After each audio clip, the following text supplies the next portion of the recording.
Okay. అలా అర్థమైనప్పుడు ఏం వెంటనే ఏమర్థమైంది? ఇప్పుడు నేను పుట్టినప్పటి నుంచి ఈ 23 years వరకు ప్రపంచం నాలో కంటెంట్ పెడతా ఉంది. అదే ఆ కంటెంటే నేను అనుకొని నేను బతుకుతా ఉన్నా. ఓకే. సడన్ గా ఓహో ఇది ఇలా జరుగుతుందా అని తెలిసినప్పుడు వెంటనే అదొక పరమ ప్రశాంతత. ఒక 5 days. ఆ తర్వాత అంటే అప్పుడు నాకు అర్థమైంది, ఇప్పుడు నేను పక్క మనిషిని చూస్తున్నా కూడా ఆ మనిషిని ఆల్రెడీ నాలో ఉన్న కంటెంట్ ద్వారానే చూస్తున్నా. నిజానికి నేను ఆ పక్క మనిషిని చూడట్లేదు, నన్నే చూసుకుంటున్నా ఒక రకంగా. ఇది అర్థమైనప్పుడు మనుషుల మీద జడ్జిమెంట్ పోయింది. ఫస్ట్ టైం మనిషిని చూసినప్పుడు ఏం లేదు, ఏం జడ్జిమెంట్ లేదు, చాలా ప్రశాంతంగా ఉంది. Very good. ఇంకోసారి ఏంటంటే, అంటే ఇది చాలా చిన్నది ఉండొచ్చు, మా మమ్మీ నాకు మజ్జిగ చిలకమనో పప్పెనపనో చిన్న చిన్న పనులు ఇచ్చేది. ఆ పనులు ఇచ్చినప్పుడు ఇంకా ఎంతసేపు అనిపించేది. కానీ ఇప్పుడు ఎలా అనిపిస్తుంది అంటే, ఈ పని నేను జీవితాంతమైన చేస్తా. అంటే నాకు ఇంకా ఎంతసేపు అనేది పోయింది. Very good. కానీ నాకు ఇక్కడ ఉన్న డౌట్ ఏంటంటే, ఒక 5 to 7 days అన్నా ఎంత ప్రశాంతతలో ఉన్నానంటే అసలు నాకు తెలియట్లే ఎందుకు అంటే. ఆ తర్వాత స్లోగా ఏమైందంటే ఆ ప్రశాంతత అనేది వ్యానిష్ అయిపోయింది. Very good. ఆ వ్యానిష్ అయిపోయాక కానీ నేను దాని నుంచి ఏం అర్థం చేసుకున్నానో అది ఇంకా నాలోనే ఉంది. అప్పుడు మళ్ళీ నేను కొన్ని విషయాల వల్ల ఎఫెక్ట్ అయినప్పుడు అంటే ఆ మూమెంట్ లో కొంచెం అవేర్నెస్ లేక ఆ ఫ్లో లో వెళ్ళిపోయి ఓహో ఎఫెక్ట్ అయిపోయాను. మళ్ళీ తెలుసుకున్నా ఓహో దీని వల్ల ఎఫెక్ట్ అవుతుందా అని తెలుసుకొని గొమ్మగా ఉంటున్నా. ఇప్పుడు వరకు కూడా నేను చేస్తుంది అదే. అంటే ఇక్కడ నా డౌట్ ఏంటంటే, అదొక పార్షియల్ టెంపరరీ అండర్స్టాండింగ్ వల్ల జస్ట్ అలా జరిగిపోయిందా, లేకపోతే అసలు ఏంది అది? అంటే ఆ ప్రశాంతత అనేది కొంత టైమే ఉండి వెళ్ళిపోవడం ఏంటి? సరే, నువ్వు చెప్పింది నాకు అర్థమైంది. అది అలాగే జరుగుతుంది. That is the way. మనకి ఇప్పుడు కాదు, ఎప్పుడో చెప్పారనమాట. ఏమిటి? సవికల్ప సమాధి, నిర్వికల్ప సమాధి, లేకపోతే సబీజ్ సమాధి, నిర్బీజ్ సమాధి అని చెప్పారు. అంటే తాత్కాలిక జ్ఞానోదయాలు అయితే మళ్ళీ మెల్లగా జారిపోతుంది. తర్వాత మేకప్ లాంటిది అది. మేకప్ వేసుకుంటావు, మంచిగా ఉంది కదా, మెల్లగా జారిపోతుంది. అట్లా కాకుండా నువ్వేం చేస్తావు, ఒక 10 days డైట్ పాటించావు, సన్నగా అయ్యావు, మళ్ళీ మిర్చి బజ్జి తినడం మొదలు పెడతావు అనమాట, మళ్ళీ జారిపోతుంది. సో ఇది అందరికీ జరుగుతుంది. ఇప్పుడు నువ్వు చేయవలసిందల్లా ఒక్కటే, జారిపోయింది ఎందుకు జారిపోయింది అది కాదు ఆల్ ప్రశ్న. ఇంతవరకు నువ్వు లీడ్ చేస్తున్న జీవితము, దానికి ఉన్న మైండ్, ఇప్పుడు ఈ లాస్ట్ 5 days నువ్వు ఎక్స్పీరియన్స్ చేసిన జీవితము, ఆ మైండ్, రెండిటిలో ఏది బాగుంది ఒకసారి చూడు. అదే బాగుంది ఆ 5 days. సో ఇప్పుడు నిన్ను నువ్వు ప్రిపేర్ చేసుకోవాలి. ఇప్పుడు ఇనిషియల్గా నువ్వు అనుకోకుండా వచ్చి ఒక సిచ్యువేషన్ నిలబడ్డది అనుకుందాం, జీవితకాలం అట్లా ఉండదు. ఇప్పుడు ఏం చేయాలి? ఇక ఇష్టానికి అయిష్టానికి అతీతంగా నువ్వు ఆ స్థితిలోకి ఎంటర్ కావాలి. ఇప్పుడు ఆ స్థితి బాగుంది అని తెలుసుకున్నావు కదా 5 days.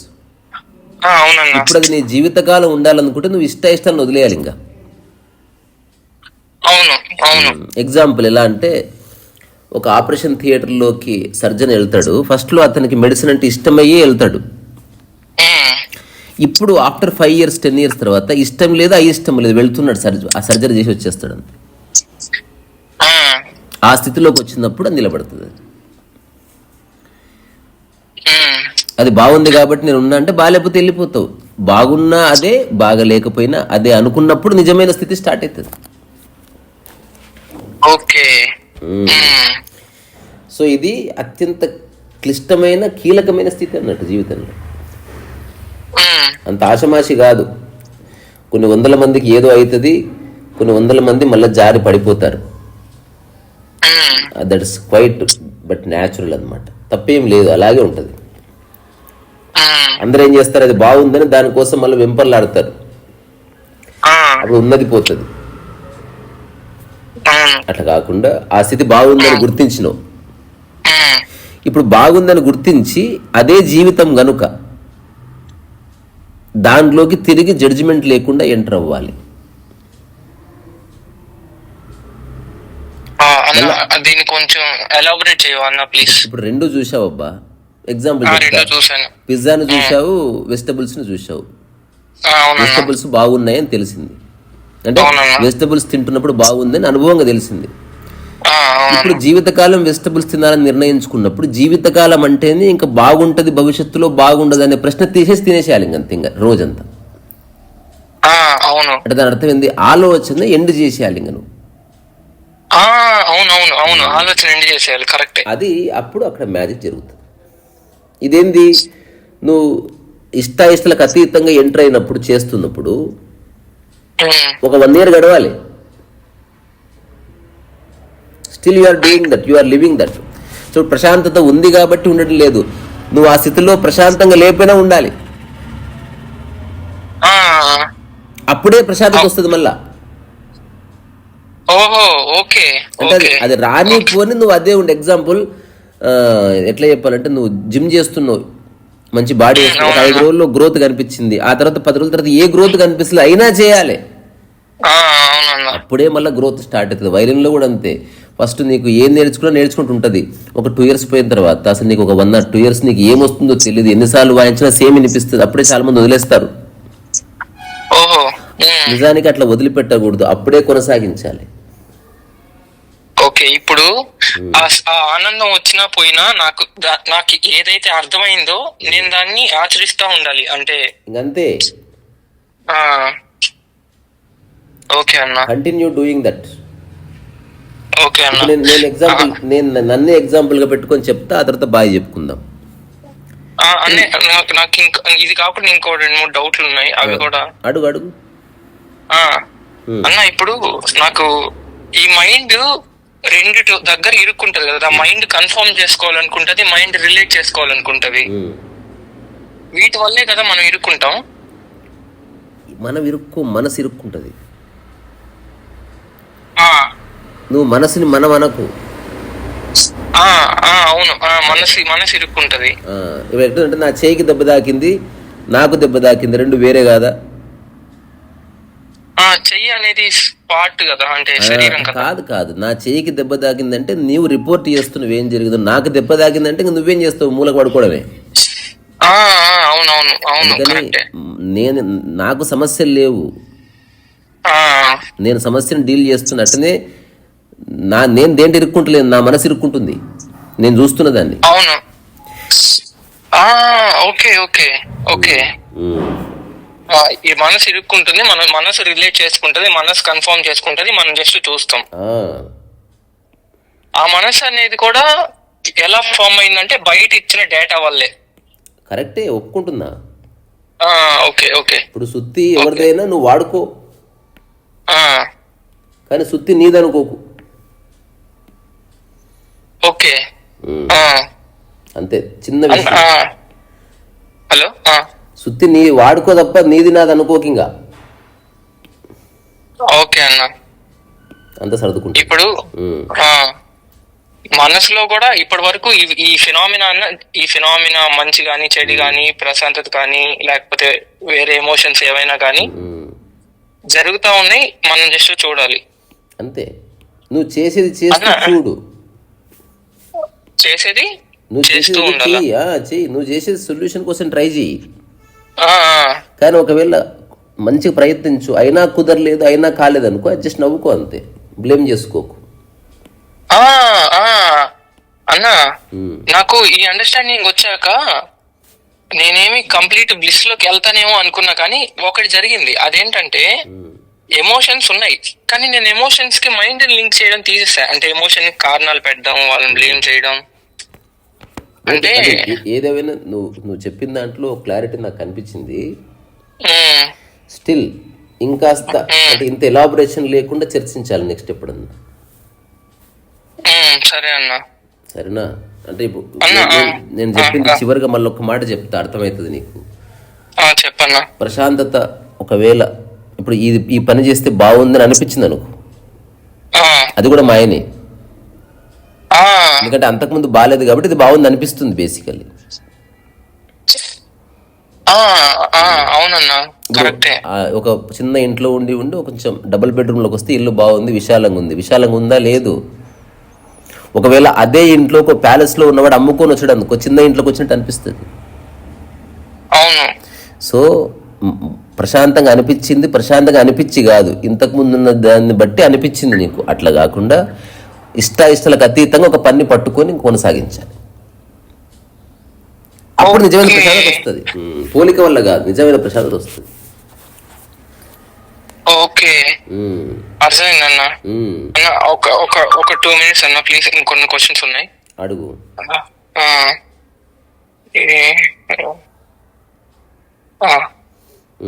అన్న ఇప్పుడు నాకు ఫస్ట్ టైం ధ్యానం పరిచయం అయింది పిరమిడ్ స్పిరిచువల్ సొసైటీ వల్ల అన్న.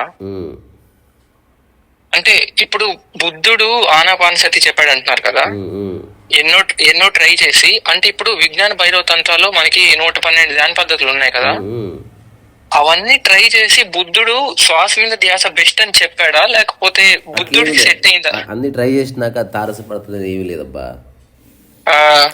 ఎప్పుడైనా స్ఫురించవచ్చు. అయితే ఎవడైనా ఒక విషయాన్ని పదే పదే అన్వేషిస్తున్నాడు అనుకో, ఆ అన్వేషణలో నుంచి ఒక సమాధానం పుడుతుంది. అట్లా. ఇప్పుడు తెలుగు మాట్లాడుతున్నావు కదా, ఎన్నో రకాల పదాలు మాట్లాడతావు, రకరకాలుగా ఎక్స్ప్రెస్ చేస్తావు, ఒకటే వాక్యాన్ని 100 రకాలు చెప్తావు. ఇదంతా పుస్తకాలు చదివి చెప్తలేవు నువ్వు. తెలుగు మాట్లాడి మాట్లాడి మాట్లాడి నీలో పుడుతుంది అది. ఇప్పుడు డైలాగ్స్ రాస్తారు అద్భుతంగా, ఆ డైలాగ్స్ వేరే పుస్తకాలు ఎక్కడా లేవు. ఎట్లా పుట్టాయి? హఠాత్తుగా రాయాలంటే ఎవడు రాయలేడు.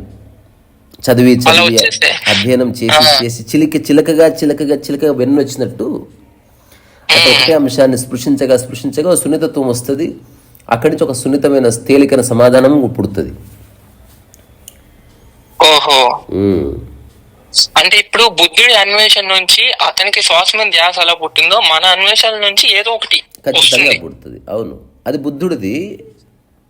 అట్ట కాకుండా నేను ఒకటి కనుక్కున్నా, నేను అది జీవిస్తున్నా, అది ఈజియెస్ట్ వే. అట్ట కాకుండా వేరే వాళ్ళు చెప్పింది చేయాలనుకో, అప్పుడు మొత్తం వాళ్ళు చెప్పింది ఎందుకు చెప్పారు, వాళ్ళ సమాచారం ఏంది, నువ్వు వాళ్ళు మళ్ళీ వెళ్ళి అక్కడ ఇరకాలి. శ్వాస మీద ధ్యాస కాదు, ధ్యాస అంతే. శ్వాస మీద అది కూడా ఇర్లెవెంట్ అసలు, అంతే. అది ఒక ఎలిమెంటరీ. శ్వాస మీద ధ్యాస చేస్తే నీ ఆలోచనలు పక్కకు జరుగుతాయి, సమస్యలు పోవు. విషయం అది కానే కాదు, అది ఓన్లీ ఎలిమెంటరీ. ఇది ఎట్లుంటుందంటే, లైట్ స్విచ్ బంద్ చేస్తే లైట్ బంద్ అయితే చూడు అని చెప్పడం, అంతే. కరెంట్ వచ్చి అక్కడ ఆగింది, మళ్ళీ లైట్ వేయగానే మళ్ళీ వచ్చేస్తా. అట్లా కాకుండా ఇప్పుడు సమస్యలు వీళ్ళ క్లియర్ అయితే లేవు, వీళ్ళేం ప్రశాంతత అనుభవించారు. అందుకే ప్రశాంతత అంటే సమస్యల్ని పక్కకు జరపడం, వీళ్ళకి సాల్వ్ చేయడం వీళ్ళ వల్ల అయితే లేదు. అందుకని ఎస్కేప్ అయ్యి 1 గంట సేపు మెడిటేషన్ చేస్తున్నారు. ఆ టైంలో బాగుంటది నీకు. కానీ ఆ తర్వాత కళ్ళు తెరవగానే మళ్ళీ అదే ప్రపంచం, అదే మనుషులు, మళ్ళీ దమాక్ ఖరాబ్ అవుతుంది. అవునన్నా, ఇప్పుడు నాకు ఈ డౌట్ వచ్చిందన్న. ఇప్పుడు నిరంతరం ధ్యానం అనేది ఎలా జరగాలి? ధ్యానం అనేది నిరంతరం జరిగితేనే కదా. నువ్వు చేస్తే జరగదు. ఓకే, ఇప్పుడు నువ్వు డ్రైవింగ్ నేర్చుకుంటున్నప్పుడు నిరంతరం చేయలేవు. డ్రైవింగ్ వచ్చినాక ఒక రోజంతా చేయొచ్చు. అవునన్నా. సో నేర్చుకున్నంత వరకు నిరంతరం కుదరదు, నేర్చుకున్నంతసేపు నువ్వు చేయలేవు. సో ధ్యానం అంటే చేసేది కాదు, జరిగేది అని.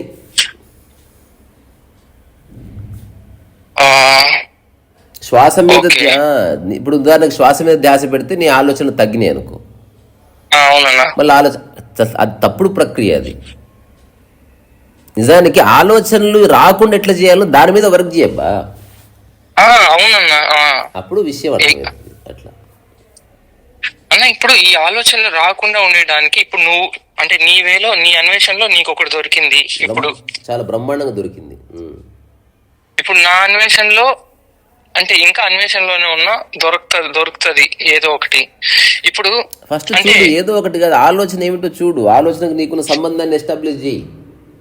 ఒక ఆలోచన నేను ఇబ్బంది పెడుతుంది, ఎందుకు పెడుతుంది? ఒక వస్తువు నీది ఎట్లయింది, నీది కాని దాన్ని ఎట్లా వాడుతున్నావు, నీదైన దాన్ని ఎట్లా వాడుతున్నావు, అసలు నా అనేది భావన ఎట్లా పుట్టింది? ఇది ఎంక్వైరీ అంటే. వీడికి జవాబు దొరికితే అన్ని దొరుకుతాయి. అన్నా, కానీ నిజానికి ఈ నా అనే భావన, నేను అనేది ఏదైతే ఉందో అదంతా అదంతా లేదు కదన్నా. అంటే విషయం అది కాదు. బట్ అక్కడ ఇప్పుడు ఉదాహరణకి నీ కాళ్ళు బాగుంటే కట్టేందుకబ్బా? అసలు నీ మనసు వేటి మీదకి పోకపోతే నీకు శ్వాస మీద ధ్యాస ఎందుకు? కరెక్టే. అంటే అది అక్కడనే లేదు అసలు. బేసికల్ నాట్ నెసెసరీ. నేను దాన్ని వ్యతిరేకిస్తలేను. అది ఒక పిల్ల ప్రక్రియ అంతే. నీకు ఐడియా వస్తుంది, ఓహో ఇట్లా ధ్యాస పెడితే మైండ్ పక్క జరిగింది అంతే. ధ్యాస తీసేస్తే మైండ్ వస్తుంది మళ్ళా.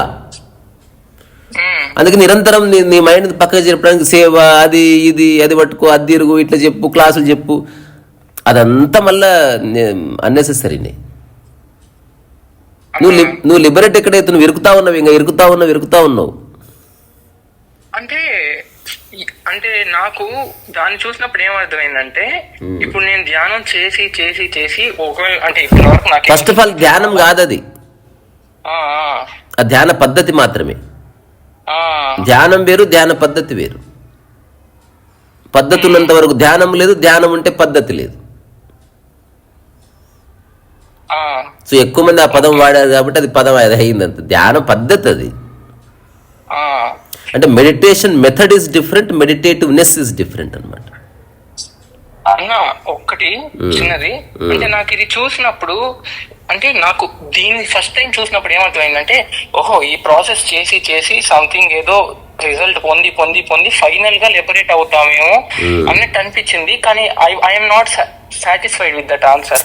అసలు ఇది అలా ఉండదు. అది అంటే అదంతా ఏదైతే గుంపుకు చెప్పినప్పుడు ఏదేదో చెప్తారు. వాళ్ళ ఉద్దేశం నిన్ను లిబరేట్ చేయడము కాదు, నిన్ను ఎక్కువసేపు ఉంచడము, మాటికి నిన్ను రప్పించుకోవడము. అది నా ఉద్దేశం. ఉదాహరణకు ఒక అమ్మాయిని నేను పెళ్లి చేసుకోవాలనుకున్నప్పుడు ఏమేమో చెప్తానా లేదా? అట్లా. అంటే కాకుండా అమ్మాయిని వదిలించుకోవాలంటే ఏం చేస్తాడు? ఏమేమో చెప్తాడా లేదా? అట్లా లిబరేట్ చేసే పద్ధతి వేరే, ఇరికిచ్చే పద్ధతి వేరే. సరే జనాలకు తెలియదు. వాళ్ళు ఇప్పుడు నేను ఇట్లా మాట్లాడితే నేనేదో ఆ పద్ధతిని వ్యతిరేకిస్తున్నా అనుకుంటున్నారు. నేను ఏ పద్ధతిని వ్యతిరేకిస్తలేను, ఉన్నది చెప్తున్నా. ధ్యాన పద్ధతి వేరు, ధ్యానము వేరు. ధ్యాన పద్ధతి అన్నది నువ్వు అర్థం చేసుకోవడానికి ఉపయోగపడుతుంది. ఓహో దీని మీద దృష్టి పెడితే నా మనసు పక్కకు జరుగుతుంది, ఇంతే నీకు తెలిసేది. అక్కడితో ఎండ్ అయితే బాగుండదు కాబట్టి మళ్ళీ ఆ లోకాలు, ఈ లోకాలు, ఉర్దూ లోకాలు, అది ఇదని ఏదో నీకు చెప్పి నిన్ను మళ్ళీ ఇరికిస్తారు అంతే. నువ్వు ఉన్న లోకల్లో బాగుండవే స్వామి. అన్న ఇప్పుడు సరే అన్న, అంటే ఇప్పటి వరకు నా అండర్స్టాండింగ్ ఏంటంటే, మనం ఎలాంటి ఆలోచనలో ఇరుక్కోకపోతే ప్రశాంతంగా ఉంటాం. ఇప్పుడు అంటే నాకు తెలియకుండా నేను ఆలోచనలో ఇరుక్కుంటున్నా. అంటే నేను నీ ద్వారా కొంచెం నేను చేసిన అన్వేషణ ద్వారా తెలుసుకుంది ఏంటంటే, సాక్షిగా ఉండాలి. సాక్షిగా ఉన్నప్పుడు అంటే ఇది నేను కొన్నిసార్లు తెలియకుండానే రిలేట్ చేసుకొని కొంచెం టైం అయ్యాక తెలుసుకుంటున్నా, ఓహో దీనిలో ఎదుర్కొంటున్నా. అంటే నేను ఇంప్లిమెంట్ చేస్తున్నా సాక్షి భావన అనేది. కానీ అదంతా ఎలిమెంటరీనే. సాక్షి ఇంప్లిమెంట్ చేయడం ఏమి ఉండదు. నువ్వే సాక్షి అని తెలిసే రోజు వస్తుంది, అంతవరకు తలగా అనుకుంటుంది. ఓకే, సాక్షిగా నీ ఉండడం కాదు, నీవే సాక్షివి అని తెలిసే రోజు వస్తుంది, అంతవరకు వెయిట్ చేయంతే. ఇప్పుడు నువ్వు ఎక్కువ, ఇప్పుడు ఉదాహరణకి ఇప్పుడు నీకు కొంత అర్థమైంది అనుకో, మళ్ళీ ఊరికి అన్వేషిస్తుండ, కొంత రిలాక్స్ అయిపో. అర్థమైన దాన్ని కొంతకాలం జీవించు. ఊరికి అర్థం చేసుకోవాలని ట్రై చేయకేది అయ్యే పని కాదు. చివరికి ఒక్కటైతే గుర్తుపెట్టుకో, ధ్యాన పద్ధతి వేరు, ధ్యానము వేరు. పద్ధతి ఉన్నంత వరకు ధ్యానము లేదు, ధ్యానం ఉంటే పద్ధతి లేదు. ఈ ధ్యానం అనేది ఎవరు నీ శరీర మనోధర్మాలకు మధ్యన ఏర్పడ్డ ఒక సామరస్యం వల్ల ధ్యానం ఎస్టాబ్లిష్. మెడిటేటివ్నెస్ అంటే నథింగ్ బట్ నీకు సహజంగా సమయం మర్చిపోబడుతుంది అంతే. నిద్రకి ఈక్వాలెంట్ స్టేట్ అది. ఇప్పుడు నాలాగా నువ్వు నిద్రపోతావా స్వామి? అయిపోయా. కానీ నిద్ర మూల స్థితి ఇద్దరిది ఒకటే, అవునా కాదా? అది. సో ధ్యాన స్థితి ప్రపంచంలో అందరిది ఒకటే. ధ్యాన పద్ధతి నీది వేరే, నాది వేరే. తలకాయలో అక్కడే వచ్చింది, పొలిటికల్ పార్టీ లాగా. అవునన్నా. అందుకని ఒకరినొకరు ఎంటర్టైన్ చేయరు. అందుకే గెటప్లు, ఆకారాలు ఇదంతా ఎందుకు, మేము స్పెషల్ అని చెప్పుకోవడానికి. ధ్యానానికి వాటికి ఏం సంబంధం అయ్యా, నాకు అర్థం కాదు. ఇది ఎలా ఉందంటే, చదువుకోవడానికి పిల్లలకు స్కూల్ డ్రెస్ వేస్తారు కదా, స్కూల్ డ్రెస్కి చదువుకి ఏం సంబంధం? ఒక్కసారి నిజంగా చెప్పు. అది పద్ధతి అంటే మేము మా ఆశ్రమంలో ఇలా ఉంటాం, ఇదంతా లిబరేట్ చేసే ప్రక్రియ కానే కాదు. అయినా సరే జనాలు పోతారు, పోని ఇంకా పోయి ఇంకా ఇరకాలని నేను కోరుకుంటున్నా, నేను ఆశీర్వదిస్తున్నా కూడా. ఇంకా పోండి, ఇంకా ఇరకండి, తెలుస్తుంది ఏదో రోజు. తెలుసుకున్నవాడు వెంటనే ఆ రోజు ఒకసారి చివరిసారి దండం పెట్టుకుని బయటపడతాడు దాని నుంచి. నీకు ఆరోగ్యం వచ్చిన తర్వాత హాస్పిటల్కి ఎట్లా పోవు, నీకు ధ్యానం నిజంగా అర్థమైతే ఆశ్రమానికి కూడా పోవు. ఇంపాసిబుల్ అది. ఇప్పుడు ఓషో సూపర్ కాన్షియస్నెస్ అంటారు. అవన్నీ నేను ఒక మాట చెప్తా, రకరకాల టాపిక్స్ తీయకు, ఎక్కువ మాట్లాడితే ఏది గుర్తుండదు. ఈ రోజుకి బాటం లైన్ ఒక్కటే, నువ్వు ఫస్ట్ చెప్పింది వెరీ వ్యాలిడ్, మంచి స్థితి. అంటే వేరే వాళ్ళని జడ్జ్ చేయని స్థితిలో ప్రశాంతంగా ఉన్నావా లేదా, అది మంచి స్థితి. దాన్ని అర్థం చేసుకో, మళ్ళీ అట్లా ఉండటానికి ట్రై చేయి ప్రశాంతంగా. రెండో వచ్చి నేను చెప్పిన ముఖ్యమైన పాయింట్, ఇష్టాయిష్టాలకు అతీతంగా ఒక పని చేస్తూ పో. ఇష్టాయిష్టాలు వచ్చే మనసు వచ్చింది. మూడోది, ధ్యాన పద్ధతి వేరు, ధ్యానం వేరు. ధ్యానం ఉంటే పద్ధతి లేదు, పద్ధతి ఉంటే ధ్యానం లేదు. ధ్యాన పద్ధతి నీలో పుట్టినప్పుడే లిబరేషన్. వేరే వాళ్ళు అది నీకు ఇచ్చినంత వరకు వాళ్ళ మీద ఆధారపడమే ఉంటుంది, తద్వారా లిబరేషన్ ఉండదు. నీకు ఏ డౌట్ వచ్చింది, ఎవరిని అడుగుతున్నావు, అది ఇంకెక్కడి బోర్డు లిబరేషన్. ఇప్పుడు అదేదో కోర్స్ అనుకో, 2 సంవత్సరాలు అయిపోతుందంటే ఓకే, ఇది మా మనసుకు సంబంధించిన విషయం. అర్థం పడతం లేవన్నీ జోడిస్తున్నారు అక్కడ, పాటలు జోడించిరి, డ్యాన్సులు జోడించిరి, తర్వాత విగ్రహాలు జోడించి, ఇదంతా అవసరం లేదు. ఇప్పుడు చదువుకి స్కూల్ బ్యాడ్జ్కి ఏం సంబంధం? అట్లా నిజమైన ధ్యాన స్థితికి ఆశ్రమానికి సంబంధం లేదు, నిజమైన ధ్యాన స్థితికి గురువు గారికి సంబంధం లేదు. వాళ్ళు ఉపయోగపడతారు ఒక ఎక్స్టెంట్ వరకు, కానీ అక్కడే ఉన్నావే 20 ఏళ్ళు 30 ఏళ్ళు నీవు ఏం అర్థం చేసుకోలేదు బేసికల్లీ. అంతే. సో ప్రస్తుతానికి ఇంతే, మళ్ళీ మాట్లాడుకుందాం.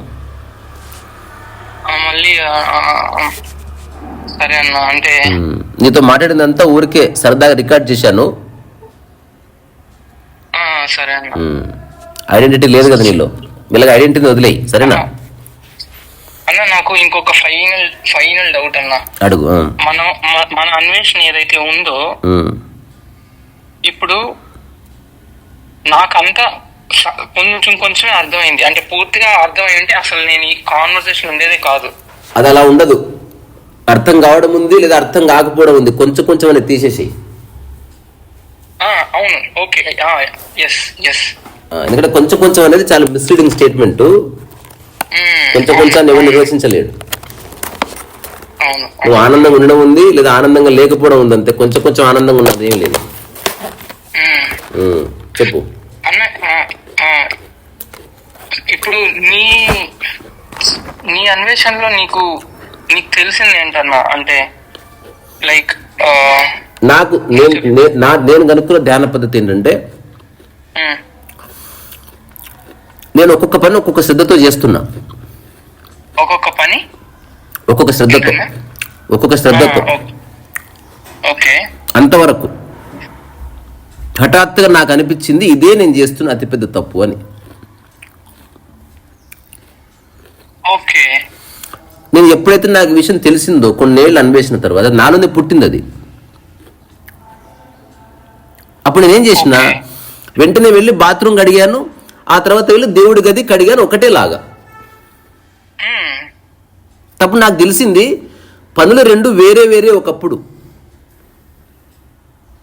ఇప్పుడు ఈ 2 పనులు చేస్తున్న వాడి శ్రద్ధ మారలేదు కాబట్టి 2 పనులు ఒకటైపోయినాయి. అట్లా నేను అన్ని పనులు శ్రద్ధ చేయడం మొదలుపెట్టింది. ఇంకా అంట్లు కడిగితే అంట్లు అదే శ్రద్ధగా, సైకిల్ దొక్కితే అంతే శ్రద్ధగా, క్రికెట్ ఆడితే అంతే శ్రద్ధగా, ఒకవేళ గొడవ పడితే అంతే శ్రద్ధగా. శ్రద్ధ మారకుండా చూసిన. ఇట్లా ఒక 3-4 ఏళ్ళు గడిచింది. ఇంకా నేను ఇంకా పుస్తకాలు చదవలే, ఏం చేయలే, అసలు ఎవరి దగ్గరికి పోలే, ఏం చేసినా శ్రద్ధ సేమ్. ఆ తర్వాత నాకు తెలిసింది, ఎప్పుడైతే శ్రద్ధ సమానంగా ఉందో మనసు ఎప్పుడు ప్రశాంతంగా ఉంది. భేదభావం లేని స్థితి శ్రద్ధ. సో ధ్యానం యొక్క ఆత్యంతిక స్థితి ఇదే. ఎవడు ధ్యానాన్ని అర్థం చేసుకున్నాడంటే వాడి యొక్క శ్రద్ధ స్థిరపడ్డది అని. వాడికి ఉచ్చ నీచాలు లేవు, ఎక్కువ తక్కువ లేవు, సుఖ దుఃఖాలు లేవు, ఏమి లేవు, అంటే శ్రద్ధ సమానం అయిపోయింది. వాడు పెళ్లి కూతుర్ని బెడ్రూమ్లోకి ఎట్లా తీసుకెళ్లాడో అట్లనే ఆమె శ్మశాన వాటికి తీసుకెళ్లాడు చనిపోతే శ్రద్ధగా. మొత్తం మైండ్ ట్రాన్స్ఫార్మ్ అయిపోయింది. బాత్ కథం అన్న ఎగ్జాక్ట్ గా. అంటే నాకు ఒక చిన్నది ఇలాగా ఇప్పుడు కూడా చేస్తాను. అంటే ఏంటంటే ఇప్పుడు నేను ఇందాక చెప్పా కదా, ఎలాంటి చిన్న పనుల్లో ఎలాంటి పనులు అయినా నాకు ఎంతసేపు అనేది పోయింది అని. కానీ ఇప్పుడు వర్క్ అంటే ఇప్పుడు ఉద్యోగం చేస్తా అన్న, అంటే సాఫ్ట్వేర్ అన్నా అది. ఇప్పుడు జాబ్ చేసేటప్పుడు నేను జాబ్ అంత చేస్తా అన్నా, కానీ ఇప్పుడు కొన్నిసార్లు ఇది అవ్వలేదు అది అవ్వలేదు అని అంటా ఉంటారు కదా. అప్పుడు నేను గమనించింది ఏంటంటే, మా మమ్మీ పప్పు ఎనపడానికి నేను ఆ పప్పు ఎనిపినట్టు లేకపోతే ఆ మజ్జిగ చిలికినట్టు అంత ఇదిగా ఇది చేయలేకపోతున్నా. అర్థమైంది. చేయలేవు. అదే కరెక్ట్. అదే కరెక్టా?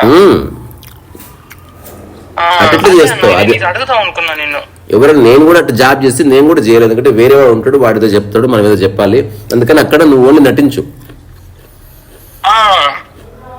జాబులో ఆనందాన్ని వెతకకు, జాబులో ధ్యానాన్ని వెతకకు, జాబులో ప్రశాంతతను వెతకకు. జాబు నువ్వు చేస్తుంది డబ్బుల కోసమే అని గుర్తించు. సత్యం అది. అందుకని అందరితో ఫ్రెండ్లీ ఉన్నట్టు నటించు. కంపెనీ డెవలప్మెంట్ కోసం నీ వంతు సహాయం చేయి.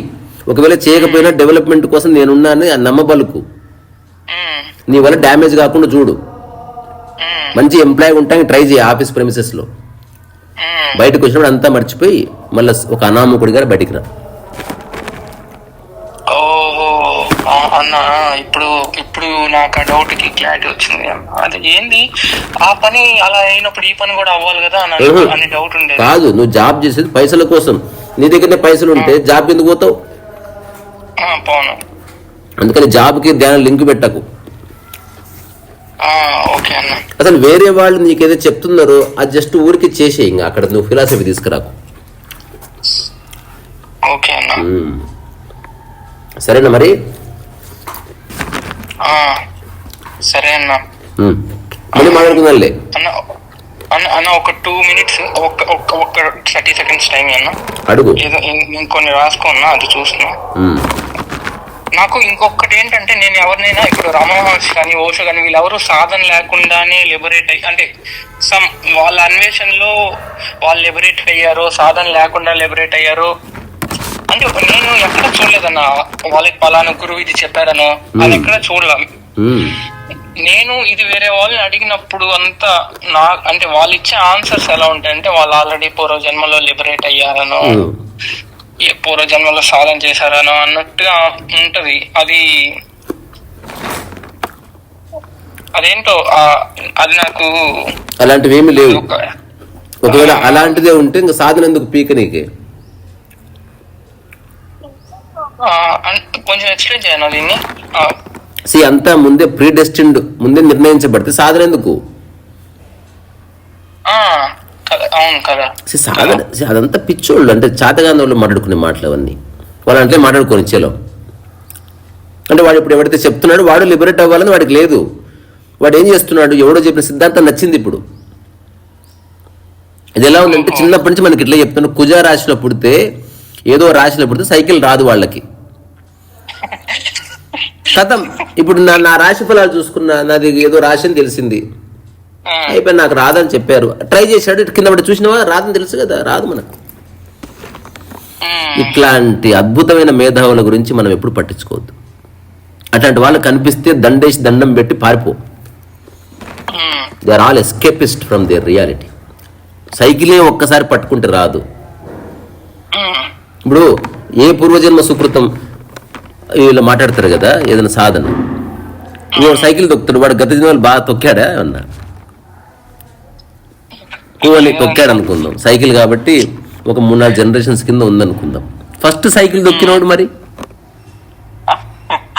వాడికి అంతకుముందు భూమి మీద సైకిలే లేదే, మరి ఇది ఎట్లా వచ్చింది? పోనీ సైకిల్ వదిలేద్దాం, ఫస్ట్ టైం విమానం నడిపినోడు వాడికి అసలు అంతవరకు భూమి మీద ఎవడు ఎగరనే లేదే గాల్లో. మరి అది ఏ పూర్వజన్మ సుకృతం వల్ల ఎగిరాడు వాడు పూర్వజన్మ పట్టించుకోలేదు కాబట్టి ఎగిరాడు వాడు. మూర్ఖత్వానికి ఒక హద్దు ఉండదయా. షేర్ మార్కెట్ అన్న ఒక దగ్గర అవుతుంది కానీ మూర్ఖత్వము, స్టూపిడిటీ ఇట్లాంటివి దానికి ఎండు లేదు. ఎవరెస్ట్ హిమాలయ శిఖరం కంటే ఎత్తైనవి ఇవి. అందుకని అట్లాంటి వాళ్ళు కనబడితే వెంటనే నమస్కారం సార్ అని నమస్కారం చేసి కాళ్ళు మొక్కి పారిపో. అసలు వాళ్ళ సమక్షంలో ఉండొద్దు. అసలు జీవితం ఒక ప్రయోగశాల, అది ప్రయోగం చేసి లిబరేట్ అవ్వచ్చు. దానికి జన్మలతో సంబంధం లేదు. నువ్వు 1000 జన్మలు ఎత్తినా కూడా సైకిల్ రాకపోవచ్చు, నువ్వు తొక్కకపోతే సరిగ్గా. లేదా 3 సైకిల్ వస్తుంది, నువ్వు సరిగ్గా అర్థం చేసుకో అంతే.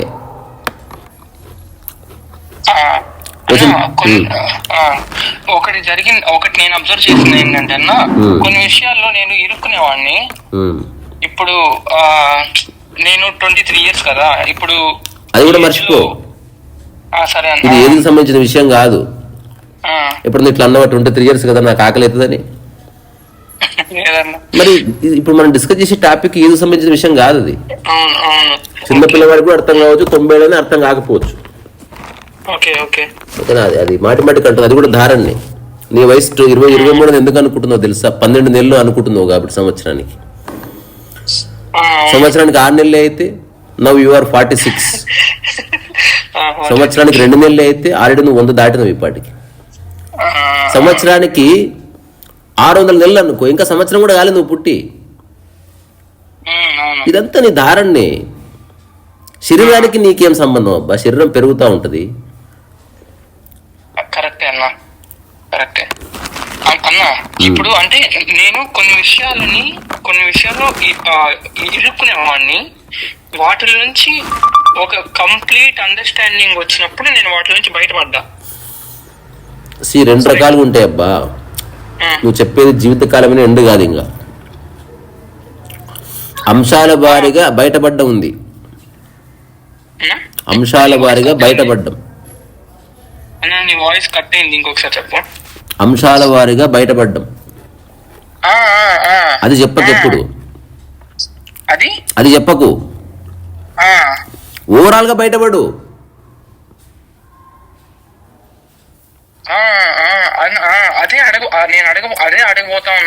అందుకే కొన్ని లేదు. ఒక్కటే ఏం జరిగినా పెద్ద సీరియస్ తీసుకుని అనుకో, బయటపడతావు అన్నిటి నుంచి. నువ్వు అనుకున్నట్టు జరగకపోయినా నేను ఆనందంగానే ఉంటా అనుకో, మొత్తానికే బయటపడ్డావు. అంతే చేయవలసింది. అంశాల వారిగా చర్చించకు ఆధ్యాత్మికతను. ఇప్పుడు మొత్తాన్ని కలిపి చూడు విషయాన్ని. సమస్యలు ఇప్పుడు ఒక్కొక్క ఆకుకు ఒక్కొక్కలాగా మచ్చలు వచ్చింది. ఎన్ని ఆకులకు మందు పెడతావు? అట్లా నువ్వు చెప్పేదంతా అంశాల వారి చెప్తున్నావు, అది చెప్పకెప్పుడు. దానివల్ల ఉపయోగం లేదు.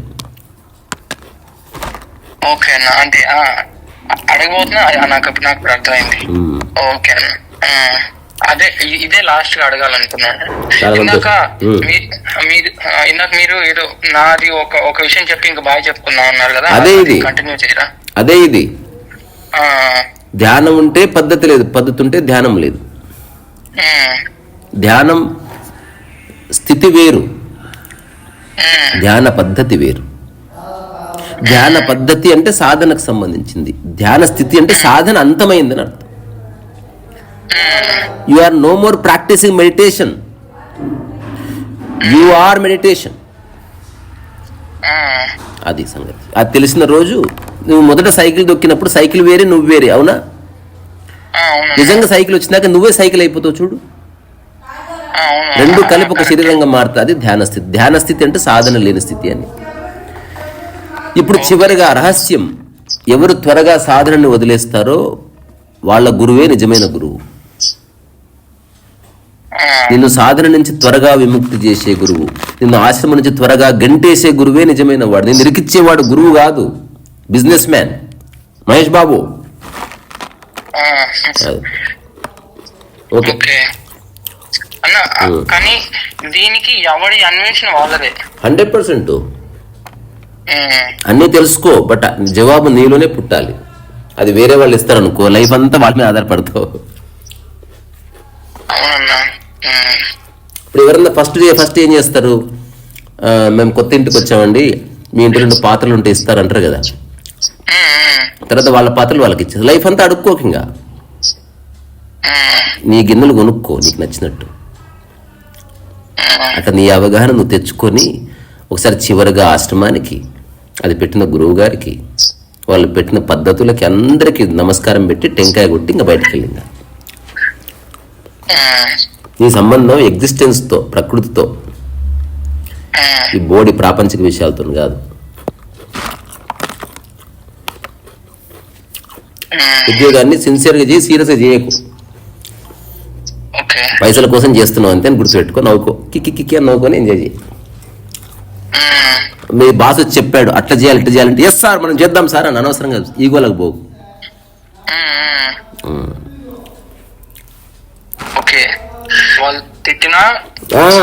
వాళ్ళు నీకు డబ్బులు ఇస్తున్నారు, తిట్టడం ఏంది, డొక్కల్లో గుద్దాలి యాక్చువల్లీ.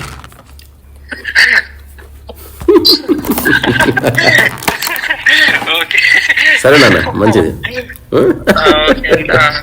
Bye bye.